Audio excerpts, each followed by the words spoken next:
Olá, eu me chamo Vinícius de Santana Mateus, sou acadêmico do IFC Campo Sombrio, do curso de licenciatura em matemática, e hoje a gente vai estar resolvendo alguns exercícios do 7º ano do ensino fundamental. Questão número 1.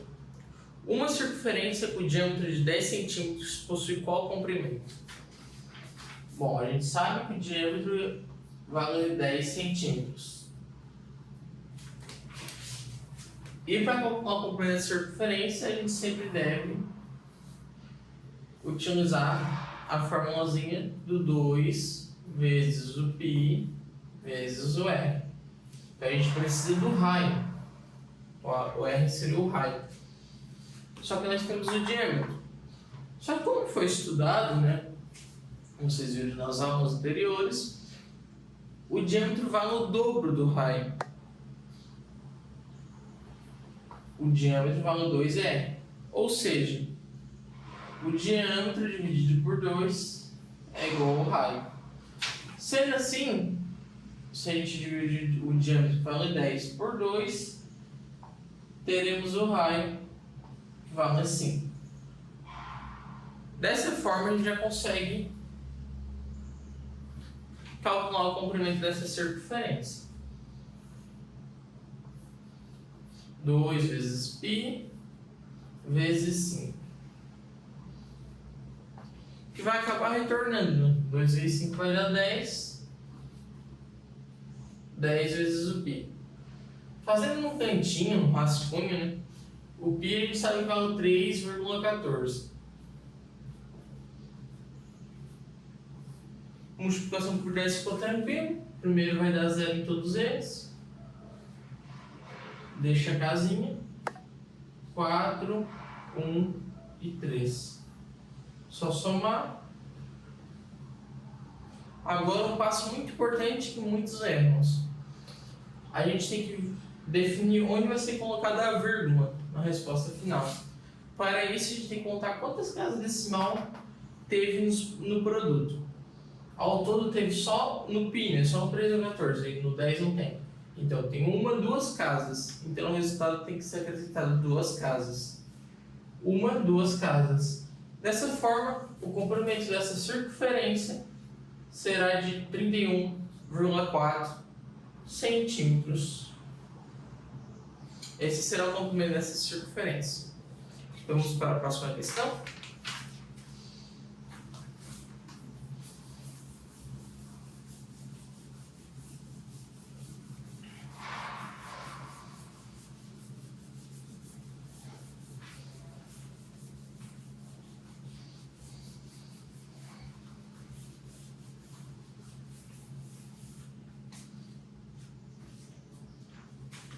Questão número 2. Uma circunferência com raio de 2 centímetros possui qual comprimento? Agora a questão já foi mais direta, já nos informou que o raio vale 2 centímetros. Então isso vai facilitar no cálculo. Seguindo novamente da fórmula, sempre que quiser calcular o comprimento da circunferência, tem que utilizar essa aqui. Que é 2π, que ficou um pouquinho feio, peço perdão, vezes o raio. Só que o raio já tem, que é 2, então será 2 vezes o π vezes o 2. Como aqui está todo mundo se multiplicando, a ordem de fator não altera o produto, Então a gente já pode facilitar multiplicar os dois extremos, que já estão em numeral. Dessa forma, 2 vezes 2, teremos 4 vezes π. Novamente, fazendo um rascunho, 3,14 vezes 4.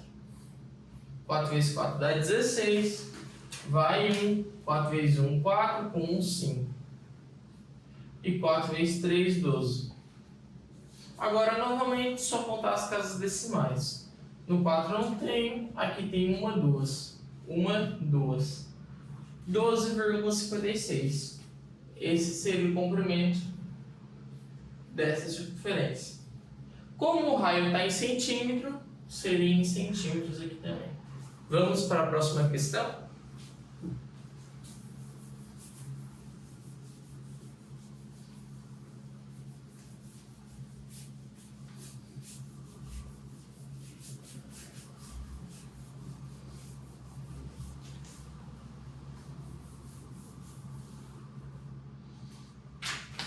Agora, mudando um pouquinho de conteúdo, foi outro conteúdo que vocês estudaram, as propriedades e relações entre os ângulos.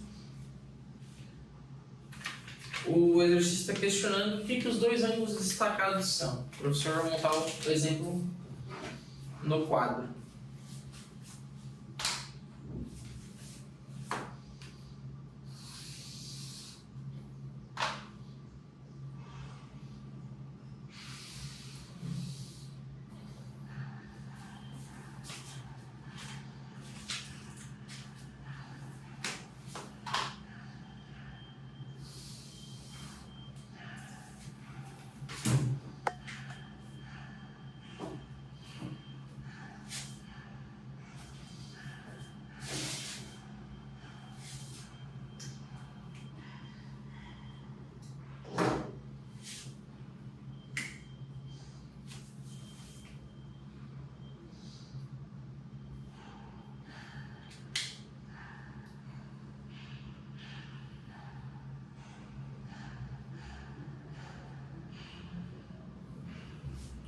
O exercício vai questionar o que os dois ângulos, aqui eu destaquei em vermelho, o que eles são.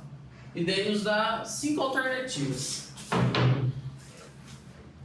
Opostos pelo vértice, alternos externos, transversal, alternos internos ou nenhuma das alternativas. Bom, relembrando nossas aulas, transversal é a reta, né? É a reta que corta as paralelas. As paralelas são retas que sempre estão na mesma direção e sentido, ou seja, elas nunca vão se tocar. As duas retas paralelas, que estão na mesma direção e sentido aqui, fica bem evidente que são as duas retas horizontais. Dessa forma,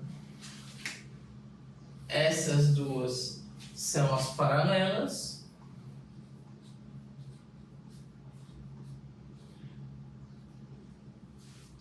E essa reta aqui seria a transversal. Transversal. Já sabemos que as paralelas são aqui e a transversal é aquela. Perfeito. O ângulo oposto pelo vértice, vocês se lembram, né? É sempre que está sem ser vizinho, na mesma circunferência, do lado oposto pelo vértice. O vértice é esse pontinho aqui. Então, o oposto do ângulo destacado aqui seria esse ângulo aqui. Como os dois destacados estão completamente longe um do outro, eles não são opostos pelos vértices. Então, essa alternativa está descartada. A próxima alternativa fala de alternos internos ou externos. A gente estudou esse conteúdo. Primeiro, para determinar se eles são alternos, eles têm que estar em lados opostos da transversal. Esse ângulo está para a direita da transversal e esse está para a esquerda. Logo, eles são alternos. Está cada um para uma disposição da transversal. Mas para eles serem congruentes, tem a mesma medida, eles têm que ser ao mesmo tempo alternos internos ou alternos externos. E o que vai definir se eles são externos ou internos é o conjunto das paralelas. Aqui tem as duas retas paralelas. Interno seria estar internamente, ou seja, está dentro dessas duas paralelas. E externo seria estar fora, seria estar nessa extremidade e o outro nessa. Conforme a gente vê, o primeiro ângulo realmente está fora, está para cima da paralela. E o segundo também está para baixo, então ambos estão externos. Como a gente já viu que eles estão em lados opostos transversal, são alternos, e agora a gente viu que são externos, eles vão ter a mesma medida, porque eles são alternos externos dessa forma. Então a alternativa correta seria a alternativa B, que diz que eles são alternos externos. Bom, continuando, a próxima questão ela vai utilizar dessas propriedades que a gente comentou, só que para a gente descobrir o valor do ângulo agora. Dos ângulos, para ser mais exatos.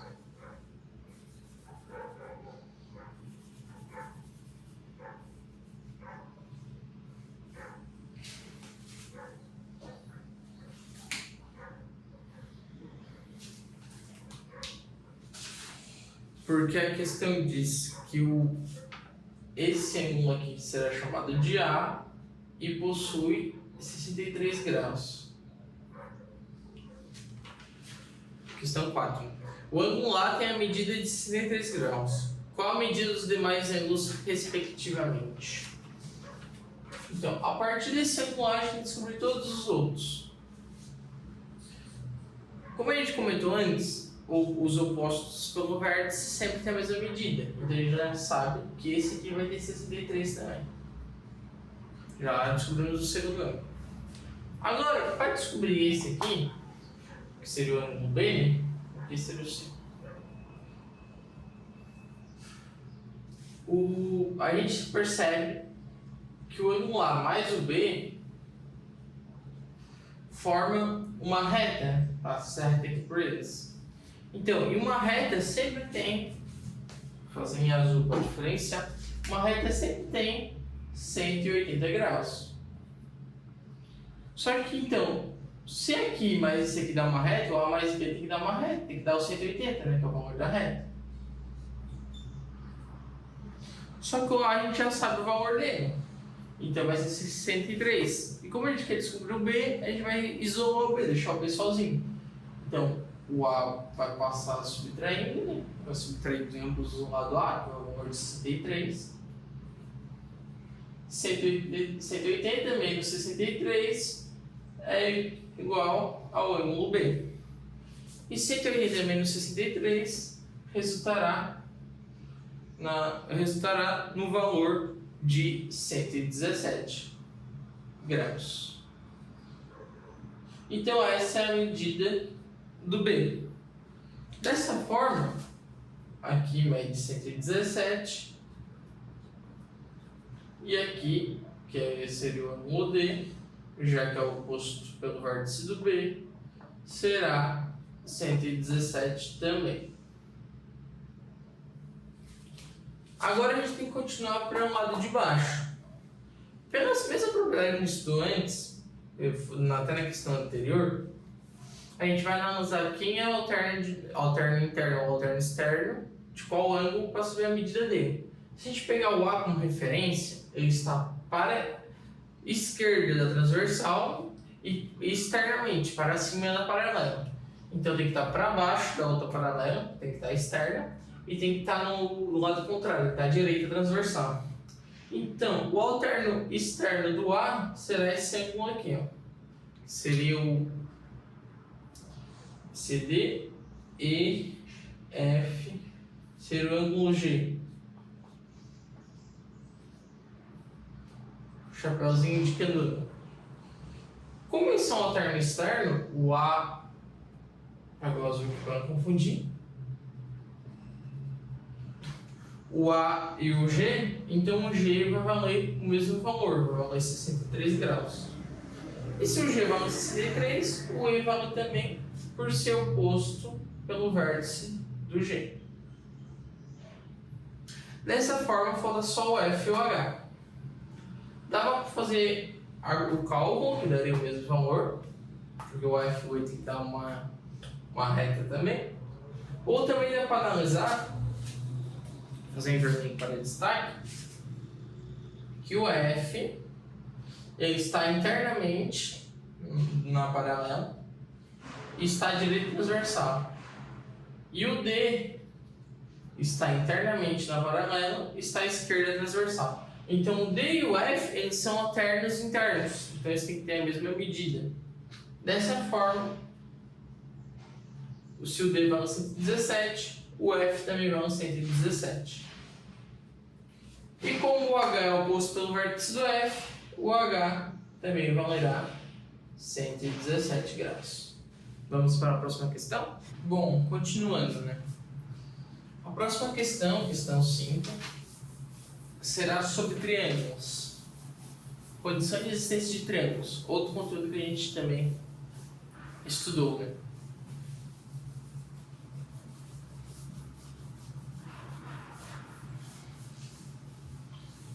E a questão diz o seguinte: é possível formar um triângulo com lados de 8 cm, 12 cm e 5 cm?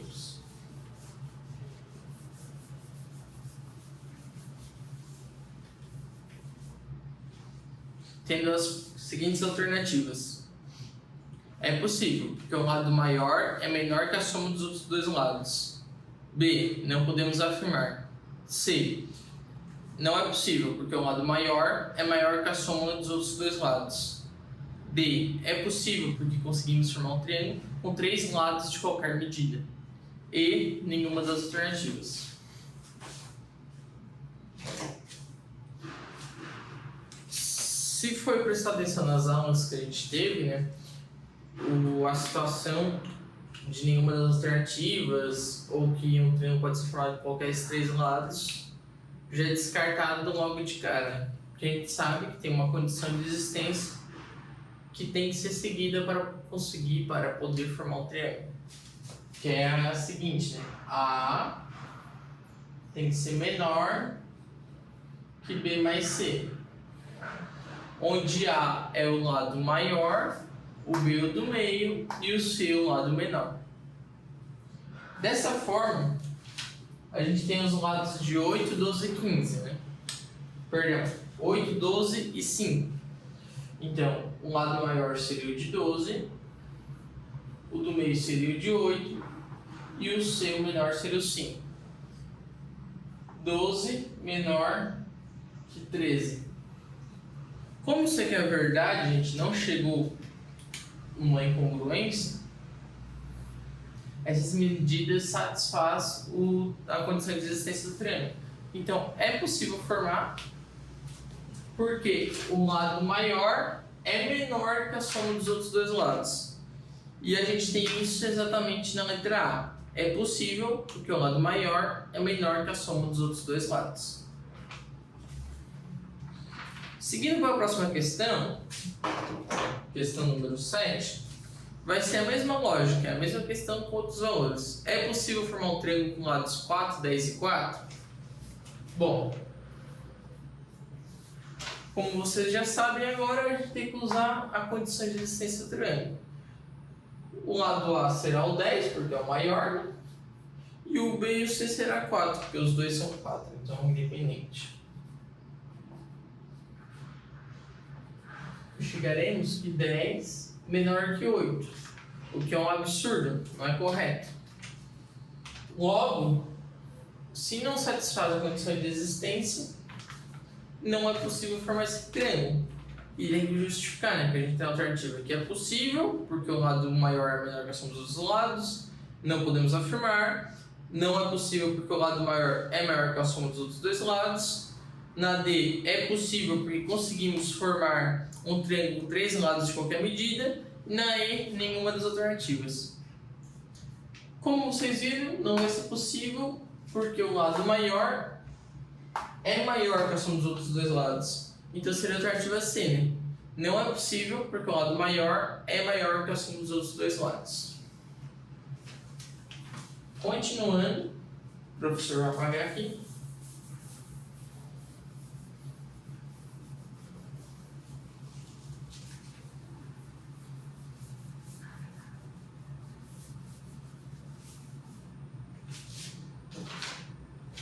Questão número 7.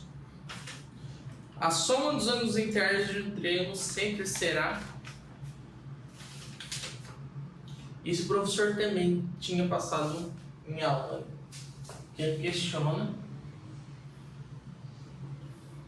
que a soma dos ângulos internos de um triângulo sempre vai ter o valor de qual medida, né? Qual será o valor. Ele tem as opções 360 graus, 120 graus, 90 graus, 180 graus e 100 graus. Conforme a reta, o professor tinha explicado, né?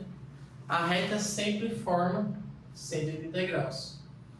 Da mesma maneira que a reta, a soma dos ângulos internos do triângulo sempre será 180 graus. Bom, né? E você deve estar questionando por que isso ocorre. Como a gente viu na aula, todos sabemos que uma circunferência, o total dela é 360 graus. Né? E quando se tem uma reta formando o diâmetro da circunferência, essa reta está dividindo a circunferência em duas, perfeito?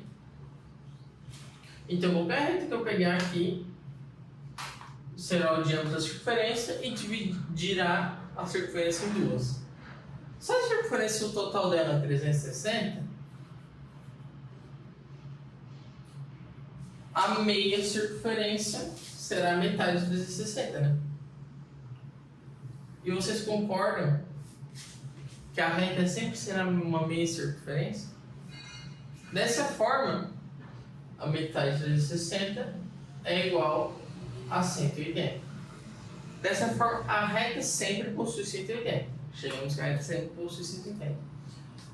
Agora, para chegar que o triângulo sempre possui 180, vocês podem fazer o experimento com o caderno depois, mas se a gente recortar esse ângulo e esse ângulo e for unir eles,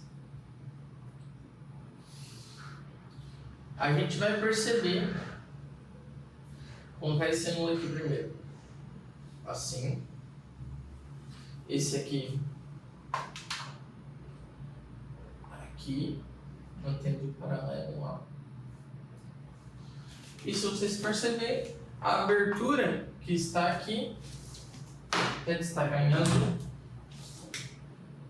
esse ângulo aqui é exatamente esse ângulo aqui, ó. Esse aqui vai ser exatamente esse.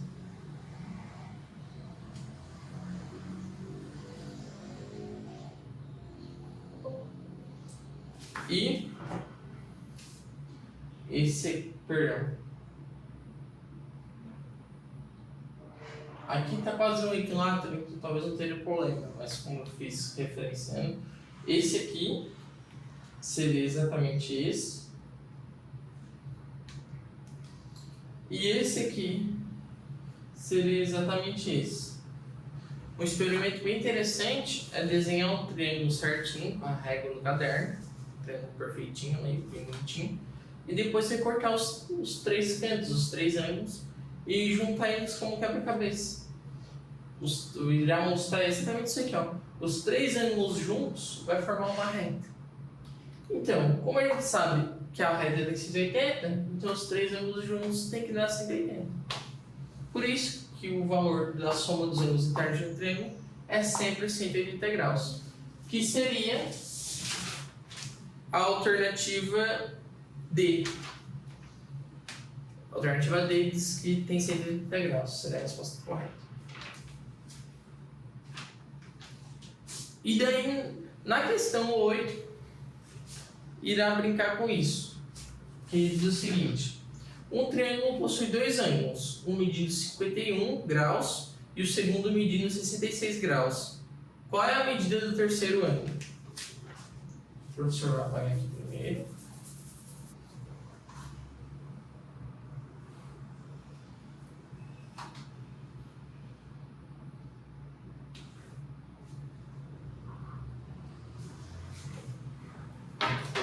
Enunciado diz, né, que um ângulo mede 51 graus e o outro mede 63 graus. E estamos questionando qual a medida desse. Como a gente viu na questão anterior, a soma dos três dos três ângulos do triângulo terá que dar 180 graus. Então, 180 será a soma do ângulo A, do ângulo B, mais o ângulo C.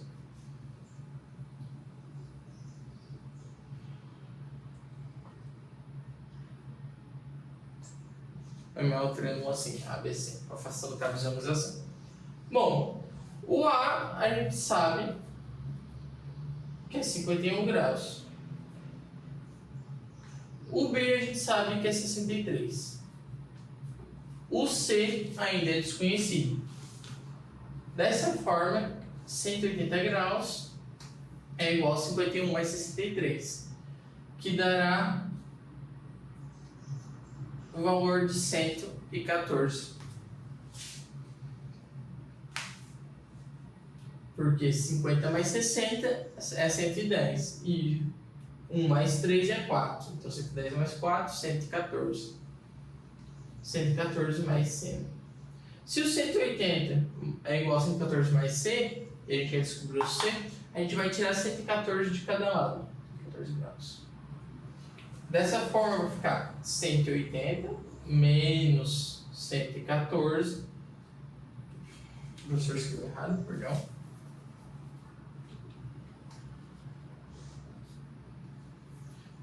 E 114 menos 114 dá zero, então vai ficar só o 100. O zero não impacta em nada.